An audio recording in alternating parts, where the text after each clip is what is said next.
I'm Justin Poss with Team Linda Simmons Real Estate.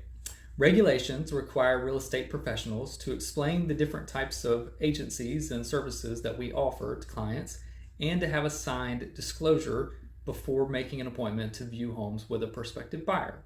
So today, I'd like to explain the different types of services that I offer to consumers. The first type of service that we'll talk about is called transaction brokerage. This is the most basic type of service that I offer. This allows me to work with a buyer and help them find a property and to mediate a sales contract between them and the seller.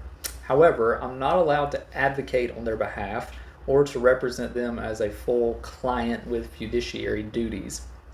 This type of service is typically chosen by investors or some consumers who have an extreme understanding of real estate laws, know the area that they are dealing in very well, understand the process and have been through it many times, and are not interested in full representation for whatever reason.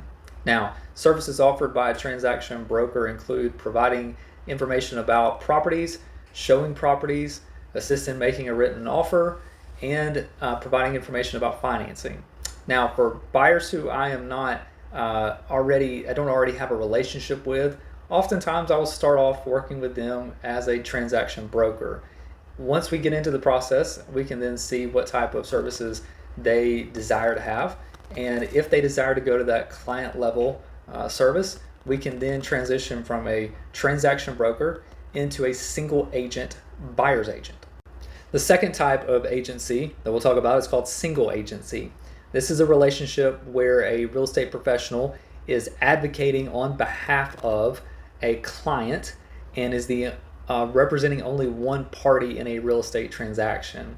This type of arrangement is most appropriate for consumers who need the guidance, the knowledge, expertise, and negotiating skills of a real estate professional.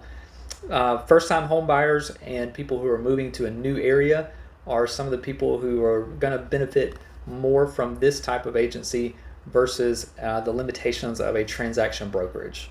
The third type of agency is called limited consensual dual agency. This is a relationship where a real estate professional represents both the buyer and the seller in the same transaction with both of their consent.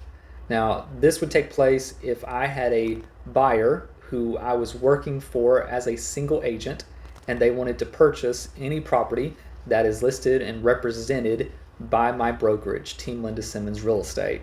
Now, this is a very common type of agency in our area because my brokerage is one of the larger companies in the area and have a lot of the listings. So many of the homes that I show to my clients are listed by myself or by another team member at Team Linda Simmons. The goal of limited consensual dual agency is to reach a mutually satisfactory outcome for both the buyer and the seller. I can't show favoritism to either party, but I am allowed to offer more assistance and more guidance to a buyer under limited consensual dual agency than I would a client who I just had a transaction brokerage agreement with. On each of the different types of agency disclosures, you'll notice an area that deals with compensation for services. We are required to provide the maximum amount of a brokerage fee that we will accept when working with a consumer. Now, in our area, it's common for sellers to offer to pay a buyer's representative. These agreements allow us to accept that compensation from the seller instead of from the purchaser. Please know, if there's any expectation of a brokerage fee to be paid by a buyer in a transaction, I will disclose that before making a written offer, and most of the time before even viewing a property, that type of scenario would come into play. I hope I've clearly explained the different types of agency and services that I offer. Please read the provided information, and when you're ready, please sign and initial the appropriate forms for the type of service that you'd like to be provided. Again, if you're unsure right now, it's common for many buyers to begin with a transaction brokerage type of agreement, and then if you desire to move on to a deeper, more advocate type of role for me, we can move on to a buyer agency type of role. Please, if you have any questions, please reach out. You'll have my cell phone number, email, you can call, text. Please ask any questions that you have before signing. Thanks for watching. I hope you have a great day, and I look forward to working with you.